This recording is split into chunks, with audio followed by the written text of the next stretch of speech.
imefanyika kwa misimu mitatu na tunatarajia kuyafanya kwa msimu wa 4. Ni mashindano ambayo tunajivunia ukuaji wake kwa sababu tunaona tunapiga hatua kila siku tofauti na tulivyoanza. Tulianza mashindano haya yakishirikisha vyuo 8 na ilikuwa ni mwaka 2021 ambapo bingwa wa mashindano alikuwa chuo cha Sauti wakicheza finali dhidi ya CBE. Lakini msimu wa pili ukashirikisha pia vyuo 8 ambapo pia mtihani mkubwa sana ulikuwa ni ule kama msimu wa kwanza, sponsorship. Tulikuwa tunajiendesha sisi wenyewe, mashindano yalikuwa yanaendeshwa bila kuwa na mdhamini hata mmoja. Kwa hiyo yakawa yanaendelea kwa fedha zetu za mfukoni.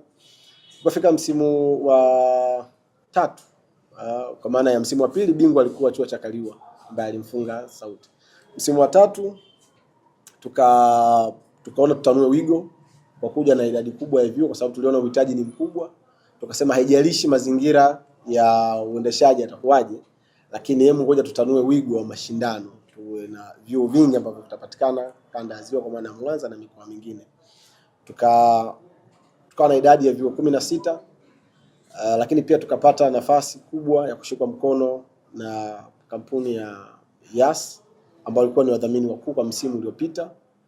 Na kimsingi msimu uliopita tulifanya kazi kubwa sana na mashindano kwa kila mmoja wetu aliona namna ambavyo alikuwa kwa wale wakongwe katika mashindano, kwa maana vile vyuo ambavyo vilishiriki tangu awali tukiwa na vyuo 8 vinafahamu namna ambavyo struggling ilivyokuwa, kwa maana kama Sauti wanafahamu, DIT walikuwepo tangu vikiwa vyuo 8, CBE, IFM, mipango pia wanaelewa struggling ilivyokuwa wakati ule bila ya kuwa na mdhamini na amount ambayo ilikuwa inatoka kama prize zile, kwa maana ya mshindi wa kwanza, mshindi wa pili, mshindi wa 3 na wachezaji bora na kikundi bora cha ushangiliaji. Lakini ilipofika msimu wa 3 mabadiliko yalikuwa makubwa sana, kwa maana hata zawadi zikaongezeka kwa sababu ya ushirikiano mkubwa sana na Yas.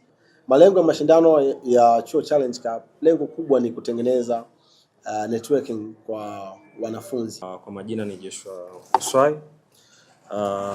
Sisi ni moja wa wadhamini katika mashindano haya ya Yas Chuo Challenge Cup ambao kwa sasa ni msimu wa 4. Lakini kikubwa najua wengi au wanavyuo wengi watajiuliza kwa nini Yas tunashiriki. Lakini tumeendelea kushiriki pamoja na mwandaaji kwa kipindi cha misimu 2 nadhani sasa hivi mfululizo, ili kuwezesha kwanza hawa waandaaji waweze kuwafikia wale walengwa ambao ni wanafunzi.